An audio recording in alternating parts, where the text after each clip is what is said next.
అయ్యా, పిజ్జా కొట్లు అడిగి చూసాం. వచ్చిన వాళ్ళెవరు వాళ్ళ మనుషులు కానట. కానీ వాడిని పంపించింది మాత్రం ఈ ఊళ్ళో ఉండేవాడే. పట్టుకోవచ్చయ్యా. ప్రాబ్లం అది కాదు మన్సూర్. అబ్బాయి ఇక్కడ ఉన్నప్పుడు వాడి ముందు ఇలాంటివి జరిగి ఉండకూడదు. వాడచ్చు వాళ్ళమ్మ మహాలక్ష్మిలాగే పోత పోసినట్టు.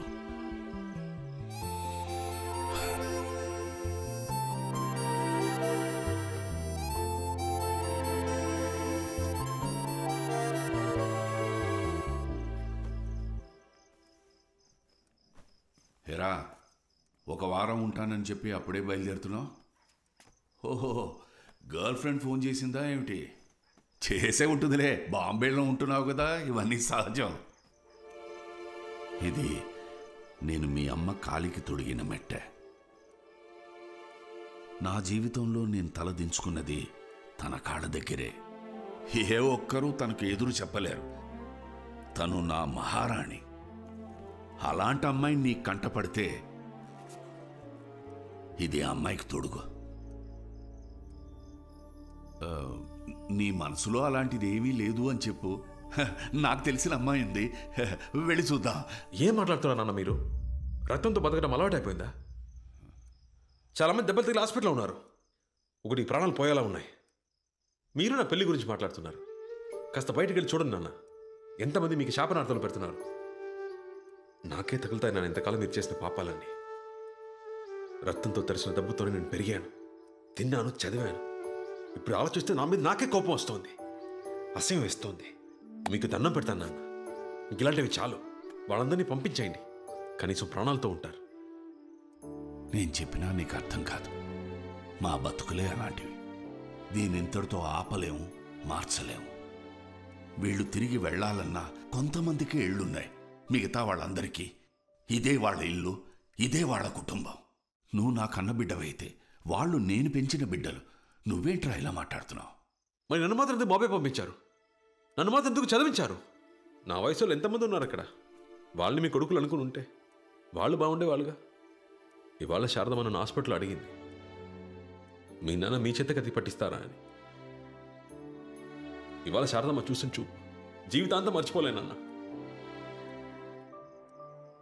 నేను రేపు వెళ్ళిపోతాను నాన్న. ఇంకెప్పటికీ రాను.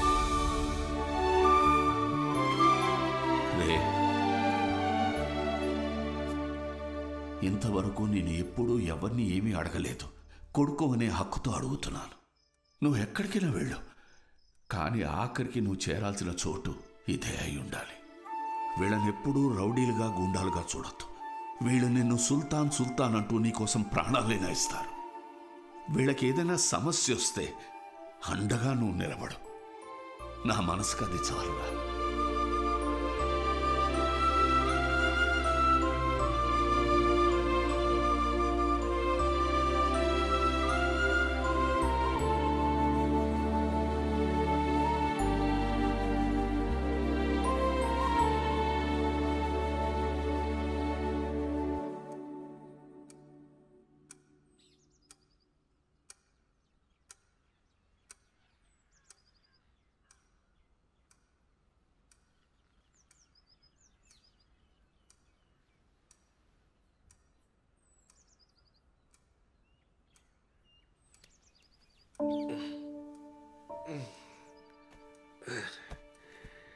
ఏంటి మావయ్య?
మన ఇంటికి మనుషుల్ని పంపించింది ఎవరో కాదు, పోలీసు వాళ్ళే. అవును బాబు. కొత్తగా వచ్చిన కమిషనర్ మహేందర్ రెడ్డి. అవును సార్, పెద్ద ఇన్ని లేపాలన్నది టార్గెట్. కానీ ఇప్పుడు మీ ఇంట్లో ఉన్న పెద్ద తలకాయలందరినీ లేపేయాలనుకుంటున్నారు, అది కూడా 10 రోజుల్లో. మల్లేశం, రాఖీ, అరుణాచలం, సంపు, సాంబశివం, యాదగిరి, కాశీ, మైఖేల్, మన్సూర్. సేతుపతి తర్వాత రౌడీ అన్నవాడెవడు తలెత్తకూడదు. అందరినీ షూట్ చేసి పారేయండి. I want my city clean.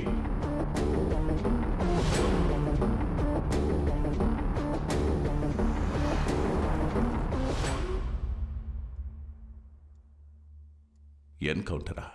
కాదే, నాకు గ్యాంగ్ వార్ అని చెప్పారే. సేతుపతి వాళ్ళ ఇంటికి రౌడీని పంపే ధైర్యం ఈ ఊళ్ళో ఎవరికీ లేదు. వచ్చింది పోలీసులే, నాకు తెలుసు.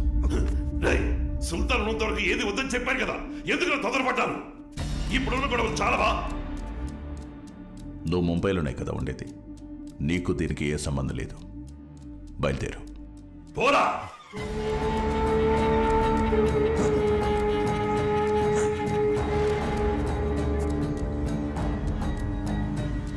నేను నీ మంచి కోరి చెప్తున్నాను, ఇక్కడ ఉండొద్దు, వెళ్ళిపో. నన్ను పంపించి ఏం చేద్దామని సార్? కాల్ చంపేస్తారా? ఎంతమందిని? 10 మందిని? 20 మందిని? సరిపోతుందా?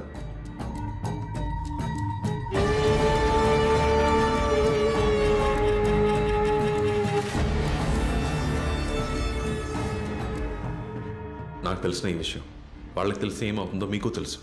వాళ్ళ కానిస్టేబుల్ అయినా ఒకటే, కమిషనర్ అయినా ఒకటే. బెదిరిస్తున్నావా? మీ నాన్న స్థానంలోకి రావాలనుకుంటున్నావా? లేదు సార్, అవకాశం ఏమంటున్నాను. మీరు వాళ్ళని చంపాలనుకుంటున్నారు, నేను వాళ్ళని మార్చాలనుకుంటున్నాను. వాళ్ళనా? వాళ్ళని మార్చలేవు. వాళ్ళ మీద వారానికి 100 కేసులు వస్తున్నాయి. మారుస్తావా? వైలెన్స్ వాళ్ళ రక్తంలోనే ఉంది. వైలెన్స్ వాళ్ళ రక్తంలో లేదే సార్, వాళ్ళ బ్రెయిన్లో ఉంది. నట్లు బోల్ట్ ప్లేట్లతో తెలివి ఫీలింగ్స్ లేని రోబోట్ని కూడా నేను చెప్పింది చెప్పినట్టు చేయించగలను. నా మంచి చెడు చూసి నన్ను పెంచిన వాళ్ళు నా మాట విని నేను చెప్పినట్టు చేస్తారు. వాళ్ళు ఇలా అయిపోవడానికి మా నాన్న కూడా ఒక కారణం సార్. అందుకే వాళ్ళని మార్చాలనుకుంటున్నాను. ఒక అవకాశం అండి సార్. నువ్వు మహాభారతం చదివావా? మహాభారతంలో కృష్ణుడు 100 అవకాశాలు ఇచ్చినా కౌరవులు మారలేదు. ఆయనే వాళ్ళను చంపేశాడు. నువ్వు ఒక్క అవకాశమే కదా అడిగింది. ఇస్తాను. 6 నెలలు సరిపోతుందా? కానీ ఈ 6 నెలల్లో వాళ్ళ మీద ఓ చిన్న పెట్టి కేసు కూడా ఫైల్ అవ్వకూడదు. ఏ స్టేషన్లోనూ ఏ ఒక్కరి మీద ఒక్క కేసు కూడా ఉండకూడదు. జరిగే పనేనా?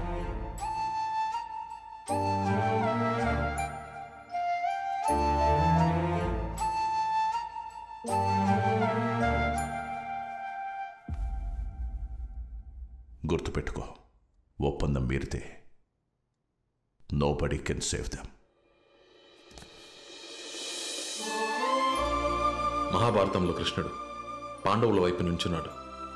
అదే కృష్ణుడు కౌరవుల వైపు ఉంటే వాళ్ళకి నేనున్నాను. అదే మహాభారతాన్ని ఒకసారి యుద్ధం లేకుండా ఉంచుకోండి సార్.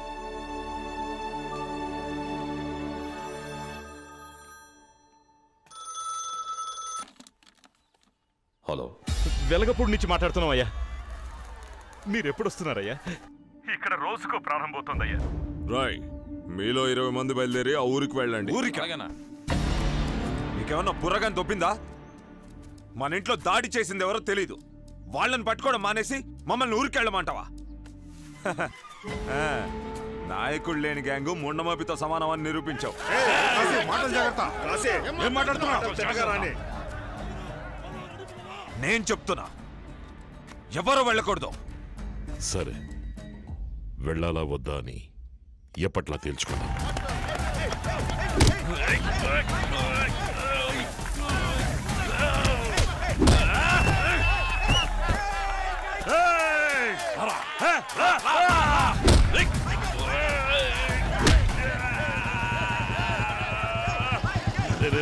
ఆపండ్రా. ఎందుకు ఆగారు? పర్లేదు కానివ్వండి. అది కాదు బాబు. బాగా ప్రాక్టీస్ చేసి అందరినీ కొట్టండి, నరకండి, చంపండి. ఆయనపై 3 రోజులు కాలేదు ఇంకా. మీరు అసలు మనుషులేనా? ఇలాంటి పనులు చేసి ప్రశాంతంగా తిండేలా తింటున్నారు. రక్తం వాసనకి వాంతి రావట్లా? ఇక్కడికి వచ్చేటప్పుడు ఎంతో ఆనందంగా వచ్చాను. ఇప్పుడు అసలు ఎందుకు వచ్చానని ఉంది.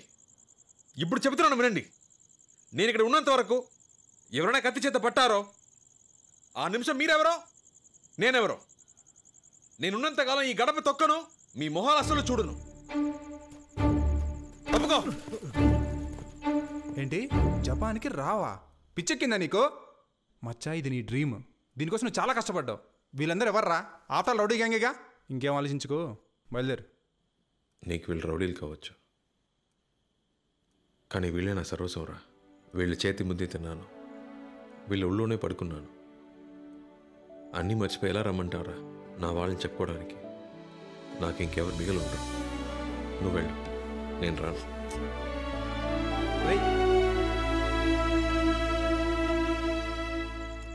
మనం ఆ ఊరికి వెళ్ళి తీరాలి. ఎందుకంటే అది పెద్దయ్య గారు వాళ్ళకి ఇచ్చిన ఆఖరి మాట. మనం దాన్ని కాపాడాలి. సుల్తాన్ని నేను మేనేజ్ చేసుకుంటాను, తనకేం తెలియక్కర్లేదు. మన ప్లాన్ ప్రకారం మీరు 20 మంది ఈ రోజు రాత్రికే ఆ ఊరు బయలుదేరండి. మన స్కెచ్ మిస్ అవ్వకూడదు. వాడు చావాలి. రేయ్, గేటు దాటేలోపు భయంతో ఎవ్వడి బాడీలోంచి ఏ సౌండ్ రాకూడదు. Pin drop silence. ఎవడరా సౌండ్ చేసింది? చేతవా? అది నువ్వేరా? ముసుకండ్రా. రేయ్, ఎందుకు డోరు తెరవకుండా నోరు తెరుస్తున్నారు? అయ్యయ్యో, దొరికిపోయావా? ఎక్కడికి రా అడుగుతున్నాగా. చెరువు గట్టు వరకు వెళ్ళొద్దామని. దానికి బ్యాగులు ఎందుకురా? వచ్చేటప్పుడు జంగాకి బిస్కెట్లు చాక్లెట్లు తెద్దామని. నో సుల్తాన్. ఒక తాడినాయల బుక్ అయితే చెప్పకుండా ఏదో కంత్రి పని చేస్తున్నారు. బాసు, నేను పెళ్లి చూపులకు వెళ్తున్నా. దొరికింటే నిజం చెప్పడం. పెళ్లి చూపులకి? అవును బాసు. అది నేను నమ్మాలి. ఇప్పుడు నిజం చెప్పు. ఇప్పుడు ఇంకో అబద్ధం చెప్పాలా? చెప్తాను బాసు. పోయిన వారం మార్కెట్కి సరుకులు తెద్దామని పోయా. సరుకులు తీసుకుంటుండగా వెనక నుంచి ఒక చెయ్యి నా మీద పడింది. ఉలిక్కిపడి వెనక్కి చూస్తే గిత్తలాంటి మా అత్త నన్ను చూడగానే బోరుని ఏడ్చేసింది. నేను ఏడుస్తున్నాను, మా అత్త ఏడుస్తోంది. మార్కెట్ మొత్తం మమ్మల్ని చూసి ఏడుస్తోంది. ఇక్కడ గోడందేంటి? అబద్ధం. తెలుసు, రోజు బండి అన్నం పెట్టి నేను మేపుతున్నాగా. ఏం లేదు బాసు, జంగా షూలేసి అడ్డుపడింది. జెండా బొంగు. మా అత్త ఏడుస్తూ మాట అంది. ఒరే కింకాంగు, కింకాంగు, నా కూతురు నీకోసమే పుట్టిందిరా, నీకోసమే ఎదురు చూస్తోందిరా, వచ్చి దాని మెళ్ళలో తాలి కట్టరా అంది. నా మనసు తల్లడిల్లింది. తన మాట కాదనలేక, సరే సుల్తాన్కి చెప్పకుండా ముందెళ్ళి పిల్లని చూసొచ్చి ఆ తర్వాత సుల్తాన్కి చూపిద్దామని ఇదిగో ఈ పొట్టాడే సలహా ఇచ్చాడు. ఇదేనా మ్యాటర్? నాకేదో కొడుతోంది. తెలుసు, నీకేం కొడుతుందో నేను ఎక్స్పెక్ట్ చేయగలను. చిన్నప్పుడే ఇంట్లోంచి పారిపోయి వచ్చిన ఈ ఎదవని ఈ వయసులో ఈ లత్త ఎలా గుర్తుపట్టింది అనేగా. చిన్నప్పటి నుంచి నాలో మారింది ఒకే ఒకటి ఉంది, అది నా హెయిర్ స్టైల్ బాసు. నా డౌట్ అది కాదు కింకాంగ్. మరి ఇంకేంటి? నీ కింకాంగ్ అని పేరు పెట్టింది మేము. నీ అత్త ఎలా నిన్ను కింకాంగు కింకాంగు అని ఏడిచ్చింది? నవ్వుతున్నాడు సుల్తాన్. రాయ్, ఏడుస్తున్నాను రా. ఏం బాసు సుల్తాన్, నేనింత నిజాయితీగా చెప్తున్నా, నువ్వు నన్ను నమ్మట్లేదే? నా ముద్దు పేరు మా అత్తకు తెలియదు కూడా నేను చేసిన తప్పవుతుందా చెప్పు? ఇవి నీ చేతులు కాదు, కాళ్ళు అనుకో. నేను చెప్పిందంతా నిజమని నమ్మకపోతే నేను చాలా ఫీల్ కథలు చెప్పలేక చస్తుంటూ ఊపుకుంటూ వస్తున్నాడు. ఏం లేదు బాబు, బాయ్, నేను సుల్తాన్ గారిని అర్థమయ్యేటట్టు చెప్తున్నాను. నేను పెళ్లి చూపులకు వెళ్తున్నట్టు. అనవసరంగా చెడగొట్టి ఇరికించక బాయ్. నీకేమైనా బ్రెయిన్ ఉందా? నన్నేం చేయమంటావు? తలుపు తెరుచుకుని ఆయన వచ్చేసాడు. ఆ కాడ్చేలా జంగా తీసుకొచ్చాడు. వాడు ఫుడ్ కట్ చేసి ఏ సమస్య రాకూడదంటే వైజాగ్లో ఉండకూడదు. ఎవరికీ తెలియని చోటుకెళ్ళి వాళ్ళు తలదాచుకుంటే మంచిది. ఆలోచిస్తున్నాడు చూడు, దొరికేవంటే తోలు ఊల్చేస్తాడు. నిన్ను కాపాడేందుకు నా బోనస్ పెంచాలి. సరేరా, పెళ్లి చూపులకు నేను వస్తా. సుల్తాన్, వాడి పెళ్లికి వాడేవాళ్ళు, మీరెందుకు వెళ్ళాలి మావయ్య? మన ఇంట్లో జరిగే మొదటి శుభకార్యం కదా. మన ఇంట్లో మొత్తం ఎంతమంది?